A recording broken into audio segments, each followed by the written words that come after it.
Hello दोस्तों, मैं हूं सचिन और आज हम बात करेंगे कि केरला कांग्रेस पर एक पोस्ट आया था। वो पोस्ट में क्या लिखा था वो मैं आपको बताता हूं।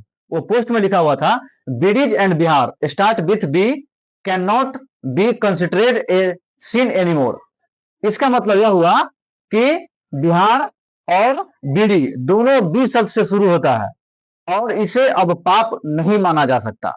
तो मेरे भाइयों एवं मित्रों और कांग्रेस के साथियों या फिर कांग्रेस के बड़े नेताओं से मैं पूछना चाहता हूं कि जिसको आपने बीडी से तुलना किया है, जिस बिहार को, आप उस बिहार के बारे में सही से आप जानते नहीं है। एक बार अध्ययन करने की जरूरत है। आपको आपको मालूम होना चाहिए कि देश के सबसे बड़े एग्जाम आईएएस और आईपीएस सबसे ज्यादा बिहार हमारा देता है।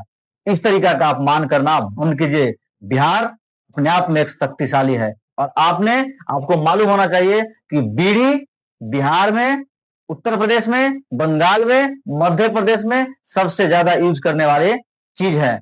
आपको एक मालूम होना चाहिए कि तेजस्वी यादव जी ने बयान दिए थे कि वोटर अधिकार यात्रा के दौरान कि हमारे बिहार में खैनी और चूना को रगड़ दिया जाता है। इसका मतलब यह नहीं कि आप उस चीज से संबोधित कीजिएगा। कांग्रेस के साथियों, आप महागठबंधन का समर्थक है, इसका मतलब क्या? इसका मतलब यह नहीं कि जब आपका मन करे तब आप चुनाव और खैनी पर सवाल उठा दे और बिहार को बीड़ी से तुलना करना स्टार्ट कर दे। ये नौबत तब आई जब आपको मालूम है कि वित्त मंत्री निर्मला सीतारमन जी जीएसटी पर किस प्रोडक्ट पर कितना जीएसटी पहले था और उसमें क्या बदलाव हो रहा है, इस पर उन्होंने बात किए थे। उस समय पहले बीड़ी पे 28% जीएसटी लगता था और अब 18% जीएसटी लगेगा।